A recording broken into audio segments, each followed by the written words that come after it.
The Great Hall of the Galactic Council was huge. It could hold thousands of beings from across the galaxy. Today, like every day for the past 3,000 years, representatives from hundreds of different worlds sat in their special chairs and platforms. Some breathed oxygen like humans would. Others lived in water tanks. A few existed as pure energy, glowing softly in their containment fields. Ambassador Vexithara stood at the center podium. She was tall and made of living crystal that caught the light from a dozen different suns. Her people, the Dominion, had been the most powerful members of the council for longer than most species had existed. When she spoke, everyone listened. "Today we discuss a new world," Vexithara announced. Her voice rang like music through the translation devices that every species wore. "The planet is called Earth. The beings who live there call themselves humans." A hologram appeared above the podium. It showed a blue and green world orbiting a yellow star. The planet looked peaceful and beautiful. Clouds swirled over vast oceans. Green continents were visible beneath the white wisps of weather. "Our scouts have watched them for many cycles," Vexithara continued. "They have atomic weapons. They have begun to explore space with primitive ships. According to our laws, this means they are ready for contact." Around the hall, various beings nodded or made sounds of agreement. This was how things always worked. When a species developed atomic power in space travel, the Council made contact. It was a rule that had worked for thousands of years. Ambassador Zephix of the Trade Federation stood up. He looked like a large lizard covered in shimmering scales that changed color with his emotions. Right now they were a calm blue-green. "What resources does this Earth possess?" he asked. "Many valuable things," Vexithara replied. "Rare metals that we need for our ships. Biological materials that could help us make new medicines. And the humans themselves seem healthy and strong. They could provide good workers for various projects across the galaxy." Another being raised what might have been a hand, though it looked more like a tentacle. This was Dralmoth, the council historian. His species looked like giant squids, but they lived in the air instead of water. "What do we know about their culture and society?" "They are divided into many small groups," Vexithara answered. "They fight among themselves often, but they also work together when they face outside threats. Our cultural experts believe they will accept our offer easily. Most species do." The council had a simple system that had worked for 3,000 years. When they found a new species that was advanced enough, they offered them a deal. The new species would give the council tribute. This tribute was usually raw materials, cultural items, or workers. In return, the council would give them faster-than-light travel technology. They would also be allowed to trade with other species in the galaxy. Most importantly, they would be protected by the council's mighty fleets. It was a good deal for everyone. The new species got amazing technology and protection. The council got resources and new members. Very few species ever refused. In fact, in 3,000 years, no species had ever said no to the council's offer. "What tribute do we request?" asked another council member. This one was from the hive mind species.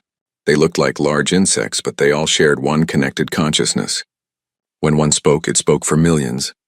Vexithara's crystal body rang with harmonic tones as she answered. "We ask for 15% of their yearly production of rare metals. We also want access to their biological databases for medical research. Finally, we want cultural exchange programs so we can learn from each other." "This seems reasonable," agreed most of the council. 15% was the standard amount. It was enough to be useful, but not enough to hurt the new species development. The other requests were also normal. "Very well," Vexithara declared. "Ambassador Zephix, please prepare the standard first contact message. Include our tribute requirements and the benefits of joining the galactic community." Zephix's scales shifted to a working yellow color. "I will prepare the message immediately. How long should we give them to respond?" "One of their months should be sufficient," Vexithara decided. That is enough time for them to discuss among their various groups and reach a decision. The council members began to file out of the Great Hall. Some floated away on anti-gravity platforms. Others walked on legs, tentacles, or other appendages. A few simply vanished as they teleported back to their ships. This had been a routine meeting. Nothing special or unusual. Ambassador Zephix worked quickly to prepare the message. It was mostly the same message they had sent to hundreds of species before. It explained who the council was and how the galaxy worked. It described the benefits of joining the galactic community. It listed the tribute requirements clearly and fairly.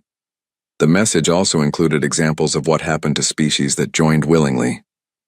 There were videos of beautiful cities on dozens of worlds, images of species working together on amazing projects. records of scientific discoveries that had improved life for billions of beings. Most importantly, the message made it clear that this was not really a choice. The Council had the strongest military force in the galaxy. They had weapons that could destroy entire planets. They had fleets that could blockade star systems. They had the power to cut off any species from the rest of the galaxy. But the message did not say these things directly. It did not need to. The implications were clear to any species intelligent enough to develop space travel.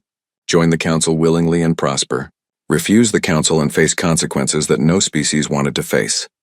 The message was sent through the quantum communication network. It would reach Earth in a matter of hours, traveling faster than light itself. The Council expected to receive a response within the human month they had given. The response would probably ask for small changes to the tribute amount or request clarification on some points. Then there would be negotiations. Finally, there would be acceptance. This was how it always worked. This was how it had worked for 3,000 years with hundreds of different species. There was no reason to think humans would be different. The Council members went back to their regular business. They discussed trade routes between star systems. They settled small disputes between member species. They planned new exploration missions to find more species to contact. They managed the vast bureaucracy that kept thousands of worlds working together in peace. 27 Earth days later, the quantum communication system chimed with an incoming message from the Sol system. Ambassador Vexithera activated the holographic display in her private office, expecting to see the usual acceptance documents and negotiation requests. Instead, the universal translator displayed a single word in the common galactic language: no. Vexithera stared at the display for a long moment. Her crystal body dimmed with confusion. She ran the translation protocol again, thinking there might be an error, but the result was the same. Humanity had considered the Council's offer. They had reviewed the tribute requirements. They had examined the benefits of galactic citizenship, and they had responded with one simple, clear word: no. For the first time in 3,000 years, a species had refused the Council's offer. Vexithera's crystal form began to resonate with harmonics of concern as she realized that everything was about to change. Ambassador Vexithera called an emergency meeting of the Council leadership. Within hours, the most important members had gathered in the secure conference chamber. The room was smaller than the Great Hall, but it held the real power of the galactic government. There must be some mistake, Ambassador Zephyx said. His scales had turned a deep orange color that showed his worry. No species has ever refused our initial offer. Perhaps their translation systems are not working properly. Dralmoth, the Council historian, moved his tentacles in patterns that showed deep thought. I have checked our records going back 3,000 years. Every single species we have contacted has accepted our terms. Some negotiated for better conditions, but none have simply refused. Maybe they do not understand the consequences, suggested the hive mind representative. When millions of connected minds spoke together, their voice sounded like buzzing machinery. Perhaps they think they can survive without our protection. Vexithera's crystal body rang with low, worried tones. We must educate them. Send another message. Show them what happens to species that refuse to cooperate with the Council. Ambassador Zephyx prepared a new message. This one was very different from the first. Instead of focusing on benefits, it focused on examples of what happened to species that made poor choices. The message included detailed holographic records of the Kethvar incident. The Kethvar had been a proud species with advanced technology. They had refused to pay tribute to the Council. They had declared their star system independent. They had threatened to fight any Council ships that entered their space. The hologram showed what remained of their home system. Where once there had been beautiful planets, now there were only asteroid fields. Where once there had been space stations and cities, now there was empty space and debris. The Kethvar had chosen to fight the Council. The Council had erased them completely. The message also showed the Melody quarantine. The Melody were still alive, but they had been locked on their home planet for 200 years. No ships could leave their system. No messages could reach the outside galaxy. They had become prisoners on their own world because they had refused to accept Council authority. There were other examples. The Vorth Empire reduced to a single planet. The Crystalline Collective, forced to dismantle their entire military.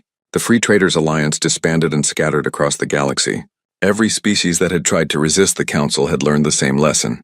The Council was not cruel by nature. They preferred cooperation to conflict.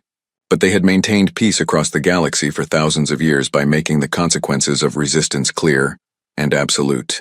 No species was strong enough to fight the entire galactic community. No world could survive alone against the combined might of thousands of civilizations. The second message to humanity was much longer than the first. It included detailed explanations of the Council's military capabilities.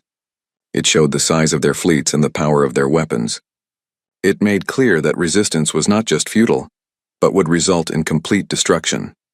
The message ended with a simple statement: reconsider your position. Accept our generous offer. Join the galactic community in peace and prosperity. This time the Council only waited 14 Earth days for a response. When the quantum communicator chimed, every Council leader was watching. They expected to see a message of surrender and acceptance. They expected humanity to beg for forgiveness and agree to the original terms. Instead, the universal translator again displayed a single word: no.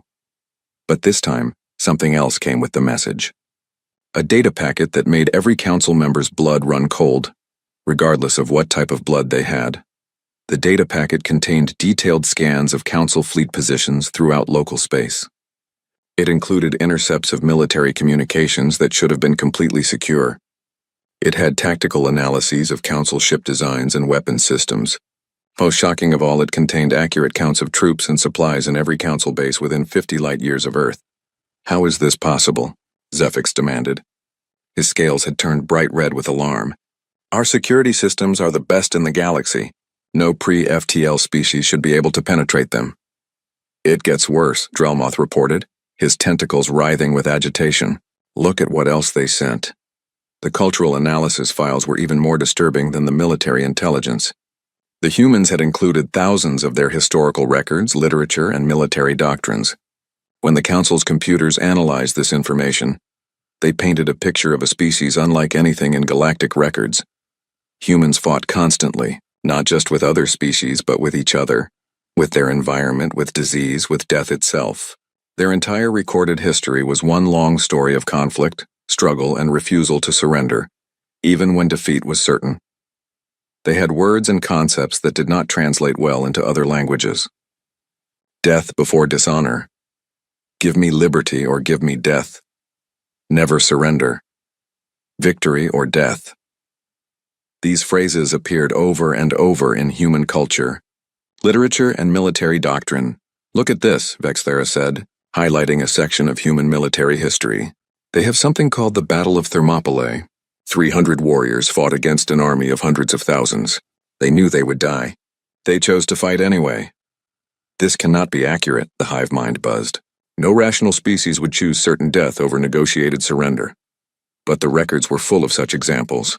Humans who fought against impossible odds, soldiers who died rather than retreat, civilians who chose death rather than accept occupation by foreign armies, groups that destroyed their own cities rather than let enemies capture them.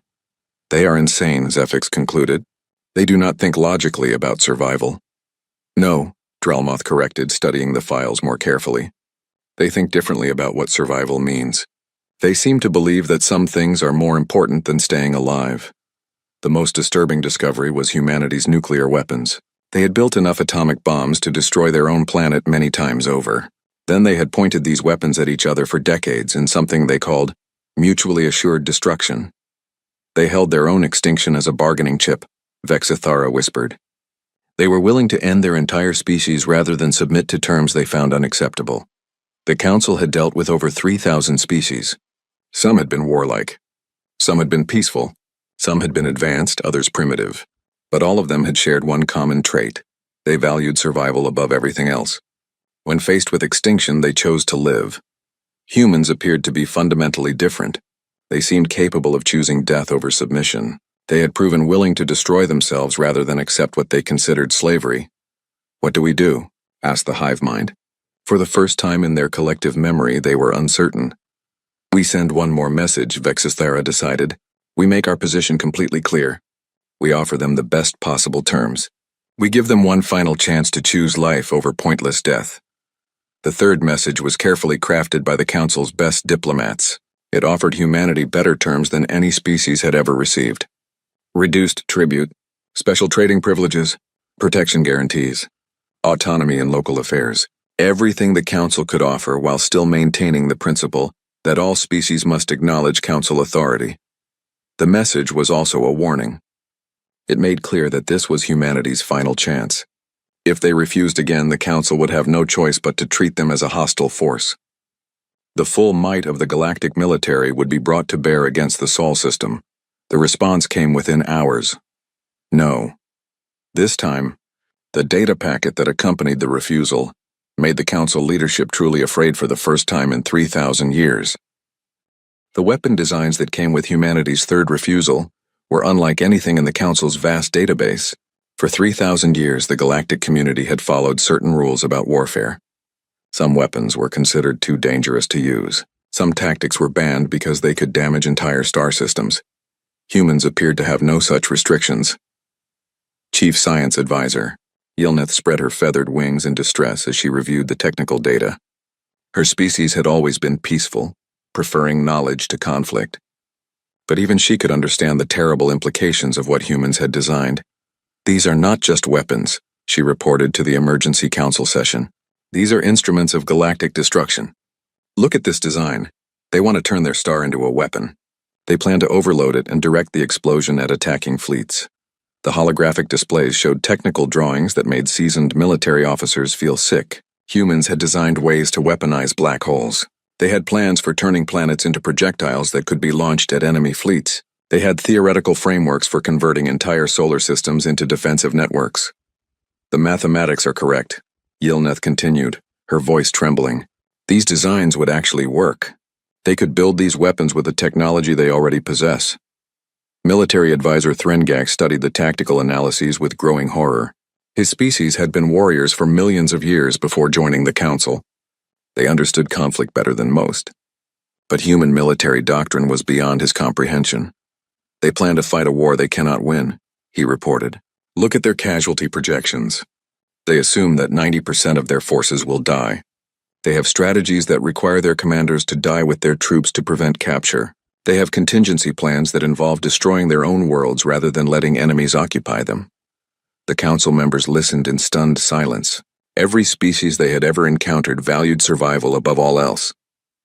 Even the most warlike races would surrender when faced with certain extinction. The idea of fighting to the death was something they could barely understand. But surely they realized they would lose. Ambassador Zephyx protested. His scales had turned pale with shock. "Our fleets could overwhelm their defenses easily. Their weapons are primitive compared to ours." "That is not the point," Threngak explained. "They do not plan to win. They plan to make victory so costly that it becomes meaningless. Look at this doctrine they call scorched earth. If they cannot defeat an enemy, they destroy everything of value so the enemy gains nothing from conquest." The human military files contained thousands of historical examples. Cities burned rather than captured, armies that fought to the last soldier, civilians who chose death rather than slavery, resources destroyed to prevent enemy use, bridges blown up to stop advancing armies, crops burned so invaders would starve. "They have evolved this concept beyond planetary warfare," Yilneth added. "Their space-based scorched earth doctrine involves destroying entire star systems. If they cannot prevent conquest, they will ensure there is nothing left to conquer." Deep space monitoring stations had detected massive industrial activity throughout the Sol system since first contact. Human asteroid mining operations had expanded dramatically. Energy signatures suggested they were building something enormous. In the outer reaches of their solar system, construction appears to be taking place beyond their 9th planet, reported the monitoring station commander via quantum link. "Energy readings suggest industrial operations on a scale that rivals our largest shipyards. We cannot get detailed scans because they have deployed some kind of sensor jamming technology." "In 6 months?" Vexthara asked in disbelief. "They have built industrial facilities that large in only 6 months?" "It appears so. They seem to have redirected their entire global economy toward this construction project. Every nation on their planet is contributing resources. The implications were staggering. Humans had not only designed weapons of unprecedented destructive power, they were actually building them. They were preparing for a war that would destroy both them and anyone who attacked them. "We need to know what they are building," Threngak declared. "Send scout ships to the edge of their system. Get detailed sensor readings." But when the scout ships approached the Sol system, they found something that changed everything.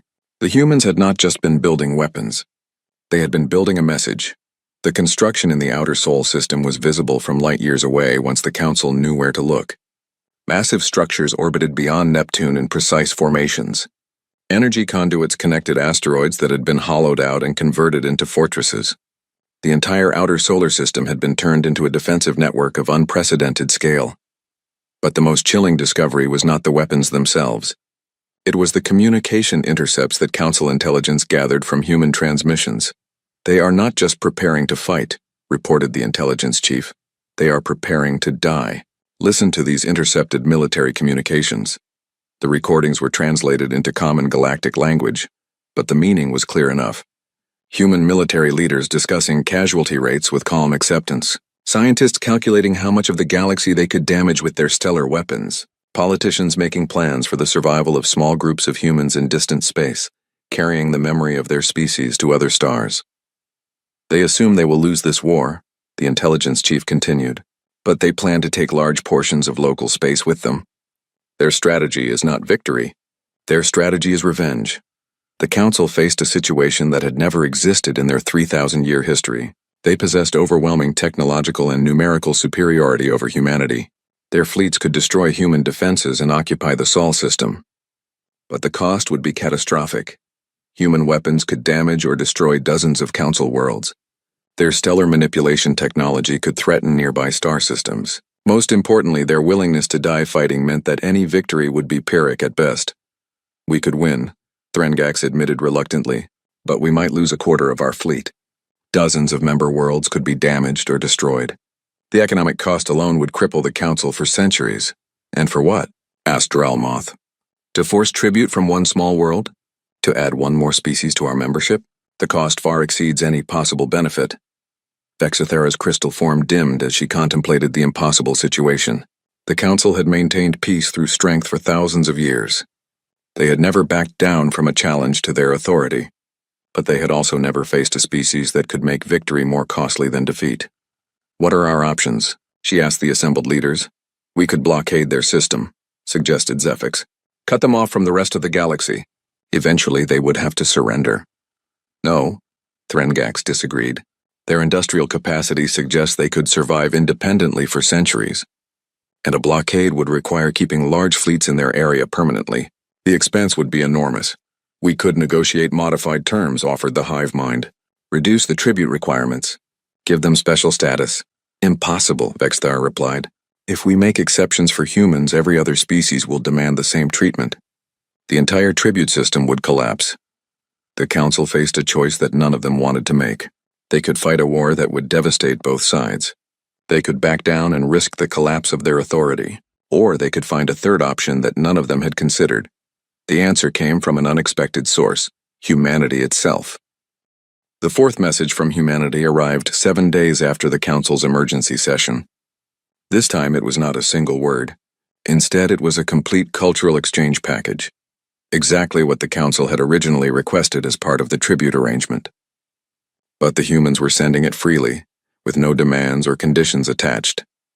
Ambassador Vexithara activated the holographic display in the main Council chamber. Every major representative was present, either in person or through quantum link. They expected another refusal, perhaps with more weapon designs or military threats. What they received instead changed their understanding of what it meant to be human. The message began with a human diplomat speaking directly to the camera. She was a middle-aged woman with gray hair and kind eyes. She wore simple clothing and spoke in a calm, clear voice that the universal translator rendered perfectly. "Members of the Galactic Council," she began, "we understand your position. For 3,000 years you have maintained peace across the galaxy through a system based on strength and the threat of overwhelming force. This system has worked well with species that value survival above all other considerations." The woman paused, looking directly at the camera as if she could see the Council members watching her message across the light years. "We are not such a species," she continued. "Our history has taught us that some things are more valuable than life itself. Freedom cannot be given as a gift. It must be taken and defended. Liberty is not preserved through submission to superior force. It is maintained by making the cost of suppression exceed the value of control." Around the Council chamber, members shifted uncomfortably. This was not the desperate plea for mercy they had expected. This was not the angry defiance they had seen from other resistant species. This was something entirely different. You have offered us technology, trade privileges, and protection in exchange for tribute and acknowledgement of your authority, the woman said. We decline this offer not out of arrogance or ignorance, but because we understand exactly what you are asking us to accept. The message continued with a detailed analysis of the Council's tribute system. The humans had studied it carefully, examining how it affected member species over time. Their conclusions were disturbing. Your system creates dependency, the human diplomat explained. Species that accept Council protection lose the ability to defend themselves. Nations that pay tribute gradually surrender their economic independence. Cultures that submit to Council authority slowly abandon their unique identities. The analysis included examples from dozens of Council member species. Civilizations that had once been proud and independent had become weak and dependent over centuries of Council membership. Their militaries had withered. Their economies had become focused on producing tribute rather than meeting their own needs. Their cultures had been slowly absorbed into the greater galactic community. This is not necessarily evil, the woman acknowledged. Many species find comfort in this arrangement. They prefer security to independence, prosperity to pride. But it is not a choice we can make for our children and our children's children. The cultural files that accompanied the message told the full story of humanity. Not just their capacity for violence and resistance, but their equally powerful capacity for cooperation, loyalty, and sacrifice when these qualities were freely given rather than demanded. The files showed human communities that had worked together for centuries without any central authority forcing cooperation. They showed examples of humans who had died defending strangers from different countries, different cultures, different races. They showed scientific collaborations that had produced amazing discoveries through voluntary partnership. Study our history of alliance and friendship, the diplomat suggested. Learn what humans accomplish when we choose to work together, rather than being forced to cooperate. See what becomes possible when association is voluntary rather than mandatory. The examples were remarkable. Humans had formed alliances that lasted for centuries, based on nothing more than mutual respect and shared goals. They had shared resources freely with allies in times of need. They had fought desperate wars to defend the freedom of people they had never met. Your tribute system works because it is easier than war, the woman continued. But ease is not the highest value in human civilization. We believe that some things are worth fighting for, worth dying for, worth more than comfort or safety or even survival itself. The message included detailed proposals for a different kind of relationship between humanity and the galactic community. Instead of tribute and protection, the humans suggested true partnership between equals. They offered to share their technology and resources freely in exchange for the same consideration from other species. We would welcome the Council as allies and friends, the diplomat said. We would stand with you against any threat to galactic peace. We would share our discoveries and learn from yours. We would defend Council worlds as fiercely as we defend our own, not because we are required to, but because we choose to. The proposals were detailed and practical.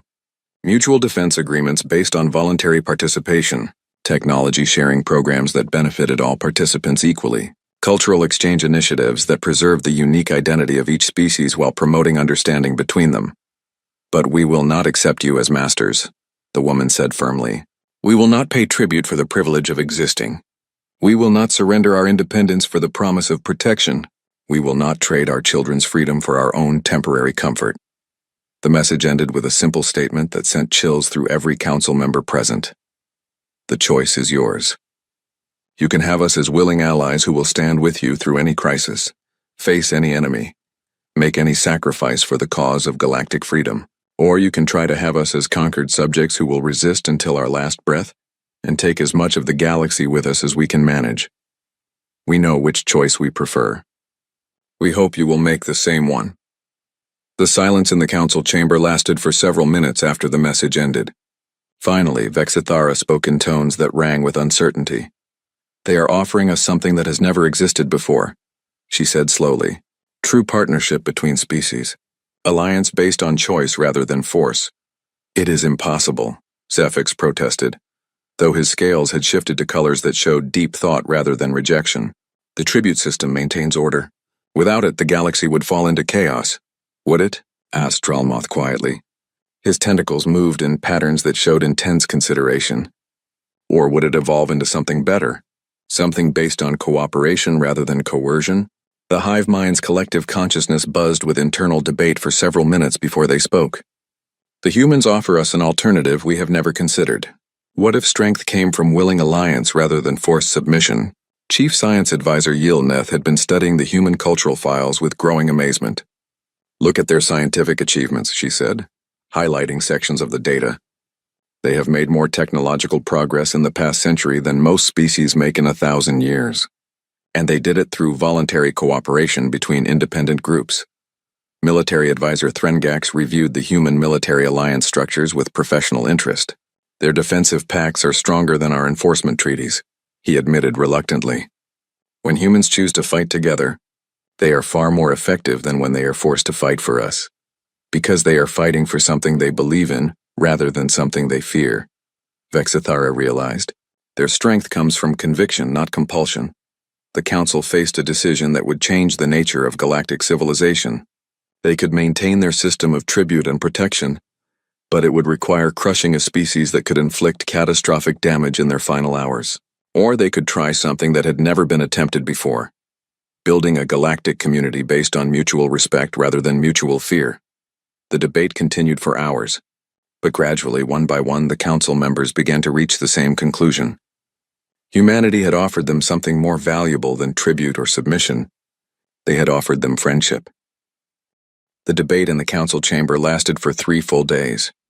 Representatives argued through multiple sleep cycles, meal periods, and shift changes. Some members participated from their home worlds through quantum communication links. Others traveled halfway across the galaxy to be present for the most important decision in Council history. Ambassador Vexithara had never seen the Council so divided. In 3,000 years of galactic government, major decisions had always been reached through careful consensus building. The tribute system had worked so well for so long that most Council members had never seriously considered alternatives. If we abandon the tribute system for humanity, every other species will demand the same treatment, argued Representative Clix of the Manufacturing Guild. His mechanical body clicked and whirred with agitation. Our entire economic structure depends on predictable resource flows from member worlds. But look at the projections, countered Chief Economic Advisor Yerndal, her bioluminescent patches flashing with excitement. If we establish true trade partnerships instead of tribute relationships, the economic benefits could be enormous. Species that keep more of their own resources, invest more in development and innovation. The human cultural files had provided detailed economic models that challenged every assumption the Council had made about resource management. Species that were allowed to develop independently showed faster technological progress, higher productivity, and greater innovation than those locked into tribute relationships. The humans have made more scientific advances in the past 50 years than most Council species make in 500, reported Science Advisor Yilneth. Their model of voluntary cooperation between competing groups seems to drive rapid innovation. Military Advisor Threngax had spent hours studying human alliance structures. Their military partnerships are based on mutual respect and shared goals, he reported.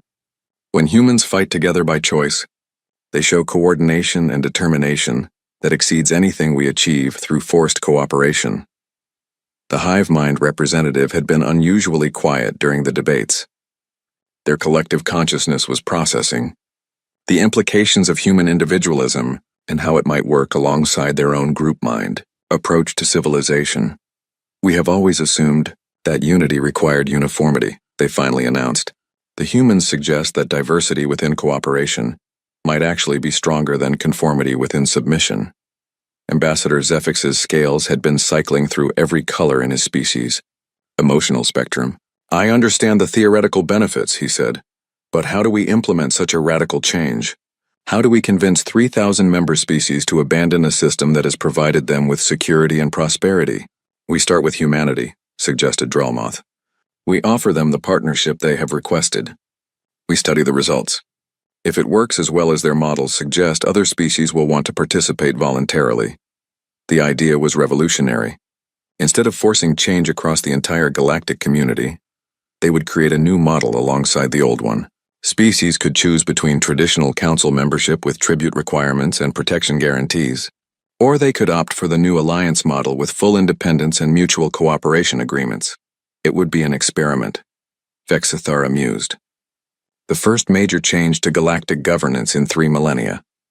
The humans have already shown us that change is inevitable, Yilneth pointed out. We can guide that change constructively, or we can fight it destructively, but we cannot prevent it. The final vote was closer than any major council decision in recorded history. By a margin of just 12 votes out of hundreds cast, the council approved a historic resolution. For the first time ever, they would withdraw a tribute demand and offer equal partnership to a newly contacted species. Ambassador Vexithara was chosen to deliver the message personally. She stood at the same podium where she had announced the initial contact with humanity just months earlier. But everything had changed since then. People of Earth, she began, her crystal form resonating with harmonics of respect and cautious hope. The Galactic Council has carefully considered your proposal for equal partnership. After extensive debate and analysis, we have reached a historic decision. The message was broadcast simultaneously to every government on Earth and transmitted through the quantum network to reach the outer system construction, sites where humans had built their defensive installations. We formally withdraw our tribute requirements, Vexithara announced. We invite humanity to join the galactic community, not as subjects paying for protection, but as equal partners contributing to our shared future. The terms offered to humanity were unprecedented. Full sovereignty over their home system, equal voice in council decisions, access to all galactic technology and trade networks without tribute requirements. Mutual defense agreements based on voluntary participation rather than forced compliance. Your word no has taught us something we had forgotten, Vexithara continued. The strongest foundations for peace are built on mutual respect, not mutual fear. The most enduring alliances are formed by choice, not by conquest. The Council was offering humanity something that had never existed before, true equality within the galactic community. But they were also asking for something equally unprecedented, a partnership based on trust rather than force. We understand that this decision carries risks for both our peoples, Vexithara acknowledged. You are asking us to abandon a system that has maintained peace for 3,000 years. We are asking you to trust that we can work together, without the traditional structures of authority and submission. The human response came within hours. The same diplomat who had delivered their cultural exchange message appeared on screens across the Council network. But this time she was smiling. Members of the Galactic Council, she said, humanity accepts your offer of equal partnership with gratitude and enthusiasm. We look forward to working together as allies and friends in building a better future for all galactic civilization. The single word that followed would become as famous as humanity's original refusal. Yes, but the real work was just beginning. Within weeks, human diplomats arrived at the Council capital aboard ships that showcased their rapid technological development. The defensive installations in the outer Sol system were revealed to be not just weapons, but also massive shipyards and research facilities. The first joint Council human project was an exploration mission to investigate reports of a potential threat from outside the galaxy.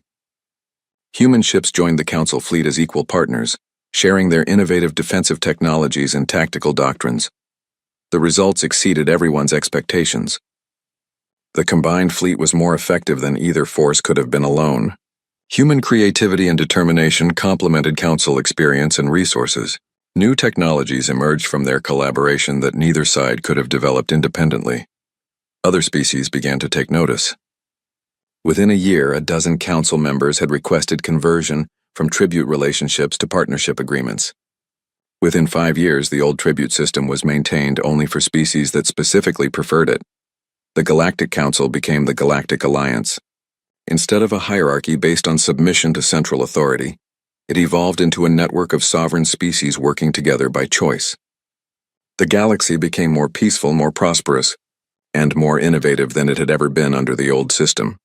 Ambassador Vexithara often reflected on the moment when humanity's simple no had changed everything. They had refused to accept that survival was the highest value. They had insisted that freedom was worth fighting for, even worth dying for. And in doing so, they had shown the galaxy that there was a better way to live. The human concept of friendship spread throughout galactic civilization. Species that had been forced to cooperate for millennia discovered what they could accomplish when they chose to work together.